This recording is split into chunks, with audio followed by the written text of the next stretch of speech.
ভীষণ মুশকিলে পড়েছেন গদাইবাবু। বাড়িতে পুরুষ বলতে তিনি একা, ছেলে দূর দেশে চাকরি করে, কাজের লোক রায়পদ বাড়িতে নেই, ধান কাটার সময় এখন। রায়পদ মাঠে ঘাটেই পড়ে থাকতো দিনরাত।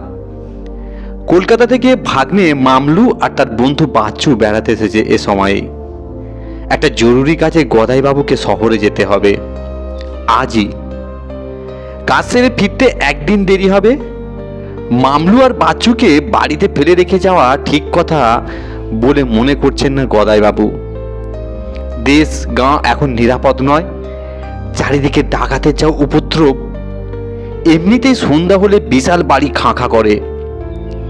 অনেক ভেবেচিন্তে গদাইবাবু রাতে বাড়ি পাহারা দেওয়ার জন্য হারান ময়রাকে ধরলেন। হারান ময়রা এ গাঁয়ের নাম করা ডাকাত, গাঁয়ের সকলেই তা জানে। গায়ে ওর ভীষণ জোর, দু তিনজনকে একাই কাহিল করে দিতে পারে। আর একটা লাঠি পেলে তো কথাই নেই, কাউকে আর ধারে কাছে ফিরতে হবে না। পেশায় হারান মিস্ত্রি ময়রা, দুটো মিষ্টির দোকানের মালিকও। একটা গাঁয়ের বাজারে, অন্যটা শ্মশান ঘাটের ধারে। শ্মশান ঘাটের দোকানে মরা পোড়ানোর জ্বালানি কাঠও বিক্রি করে ও। আশপাশের গাঁয়ের লোকেরা মরা নিয়ে এসে ওর দোকানে বিশ্রাম নেয়। দাও শেষ ফিরে যাওয়ার আগে গঙ্গায় ডুব দিয়ে এসে ওর দোকানে জল খাবার খায়। হারানের তৈরি ছানা বড়ার খুব হাঁক ডাক, সাত গাঁয়ের লোকেরাও তা জানে। যেমন বড় বড় তেমনই স্বাদ, দামেও সস্তা। সকালে রওনা হওয়ার আগে গদাইবাবু হারানের বাড়ি পাহারা দেওয়ার কথাটা মামলু আর বাচ্চুকে জানিয়ে গেলেন। কথাটা শুনে মামলু তো হেসেই খুন। ও শুনেছে হারান নাকি ব্যাঙ দেখে লাফিয়ে বেড়ায়, ভয়ে মরে, সে আবার বাড়ি পাহারা দেবে। হারানের অন্য গুণের কথাও মামলুর জানা ছিল, বাচ্চুর জানা ছিল না। জানবে কি করে? ও তো বরাবর শহরেই থাকে, এই প্রথম মামলুর সঙ্গে বেড়াতে এসেছে এখানে।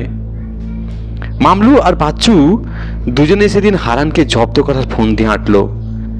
একটা ব্যাঙ ধরে এনে মাটির সরা চাপা দিয়ে রাখলো ওরা। সন্ধ্যেবেলায় হারান বাড়ি পাহারা দিতে এলেই ওর ব্যাঙটাকে ওর সামনে ছেড়ে দেবে, দেখবে তারপর ডাকা পুকুর লাফানি। সন্ধে হলো, আস্তে আস্তে অন্ধকার ঘনালো। তবে শুক্লপক্ষ বলে চাঁদের আলোয় বাইরেটা ভালো দেখাচ্ছিল। ক্রমেই রাত বাড়তে বাড়তে গভীর হলো। বাড়ির পিছনে জঙ্গলটায় শিয়ালের প্রহর ডেকে গেল। নির্জন অন্ধকার, সারা বাড়ি নিস্তব্ধ, এখানে ওখানে খুটখাট আওয়াজ। কেমন যেন ভয় ভয় করতে লাগলো মামলু ওর বাচ্চুর। বাচ্চু বলল, সারাটা দিন বেশ কেটে গেল, এখন রাতটা কাটলে হয়। ভয় জড়ানো গলায় মামলু বলল, হারান হারান ও তো এখনো এলো না, ও আর আসবে কখন? বাচ্চু বলল, হারান হয়তো ভুলেই গেছে, ওর জন্য আর বসে না থেকে চল একটা ঘরে ঢুকে দরজা বন্ধ করে বসে থাকি। সেটা আর ওদের করতে হলো না। কিছুক্ষণ পরেই হন্তদন্ত হয়ে হারান এসে হাজির হলো। ওকে দেখে মামলু আর বাচ্চু হাঁপ ছেড়ে বাঁচল। ব্যাঙ ছেড়ে ভয় দেখানোর ব্যাপারটা কিন্তু ওরা বেমালুমই ভুলে গেল। মামলু জিজ্ঞেস করলো, দেরি করলে যে, ভুলে গিয়েছিলে নাকি? আমাদের খুব ভয় করছিল। হারান বলল, না রে, ভুলিনি। বাবুর কথা কি ভুলতে পারি? না ভুলেছে কোনো দিন। সন্ধ্যের সময় একটা মরা নিয়ে এসে হাজির ঘাটে। অল্প বয়সী মরা, বাড়ির বউটাও হবে। সঙ্গে খোল করতাল বাজিয়ে এসেছে অনেকে। ওদের জ্বালানি জোগাড় দিয়ে মরা পোড়ানোর শেষে জল খাবারের ব্যবস্থা করে তবেই না আসছি পা চালিয়ে। বাচ্চু বলল, শুধু সেই জন্যই এত দেরি হলো তোমার? এ কথা শুনে কিছুক্ষণ কি যেন ভাবলো হারান, তারপর আপন মনেই বলল, আকাশে চাঁদ, বাতাসে শীত, শীত ভাব, ফাঁকা রাস্তায় একা আসছি বামন দাসের বাগানের মধ্য দিয়ে। ও পথে এলে তাড়াতাড়ি পৌঁছবো। রাতে ও পথে কেউ চলে না, ভয় আছে বলে। আমার হাতে লাঠি, আমার ভয় নেই। আশেপাশে কেউ নেই। চাঁদের আলোয় নিশুতি বাগানে গাছগুলির ফাঁকে ফাঁকে হাঁটতে ভালোই লাগছিল। শুকনো পাতা ছড়িয়ে আজ সারা বাগানটায় মচমচ শব্দ উঠেছে পাতা মারানোর। সনসন করে বাতাস বইছে, পাতাগুলো ঝরে ঝরে পড়ছে টুপটাপ করে। গাছের ডালে ডালে খসটানির শব্দ অন্ধকার বাগানে ভেসে ভেসে বেড়াচ্ছে। আর মাঝে মাঝে রাত জাগা শকুনের ছান্নার কানা শোনা যাচ্ছে। সে কান্না শুনলে প্রাণ ঠান্ডা হয়ে যায়। কিছু দূর এগোতেই পিছনে হঠাৎ কেমন যেন একটা শব্দ উঠল। মনে হলো কেউ যেন পিছু নিয়েছে। পায়ের আওয়াজটা বেশ কিছুক্ষণ শোনার পর থমকে দাঁড়ালাম। পিছন ফিরে চমকে উঠলাম, দেখি পেছনে একটা গাছের আড়ালে কে যেন মাথায় ঘোমটা দিয়ে দাঁড়িয়ে আছে। তখন বাতাসে ঘোমটাটা নড়ছে। এত রাতে এ কোন মেয়ে এলো এ পথে? অবাক হলাম আমি, গলা খাঁকারি দিলাম, তবুও কোনো সারা শব্দ পেলাম না। ভাবলাম আসুককে যাক, আমার তাতে কি। ঘুরে ফের হাঁটতে শুরু করলাম।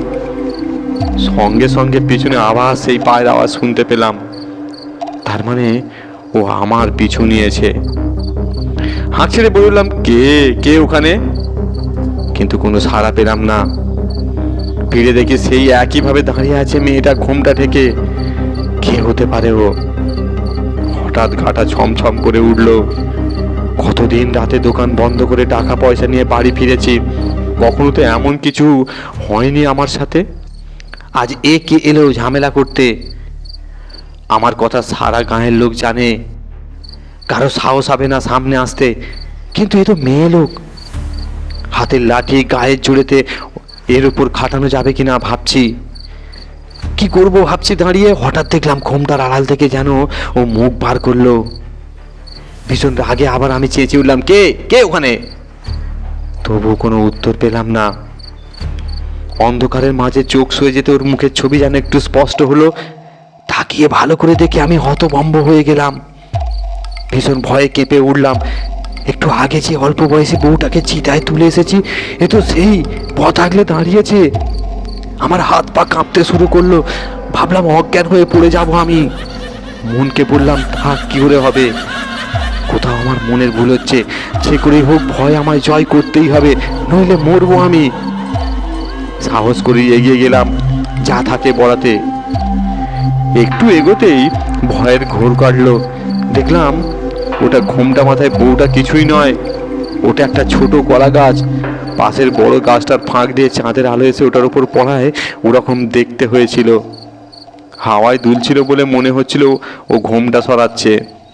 সদ্য একটা মরা চিতায় তুলে এলাম বলে তার মুখের ছবি চোখের সামনে ভাসছিল। মনের মধ্যে ঘুরপাক খাচ্ছিল একটা কথা, এত অল্প বয়সে মারা গেল মেয়েটা, কেউ মেরে ফেলেনি তো ওকে?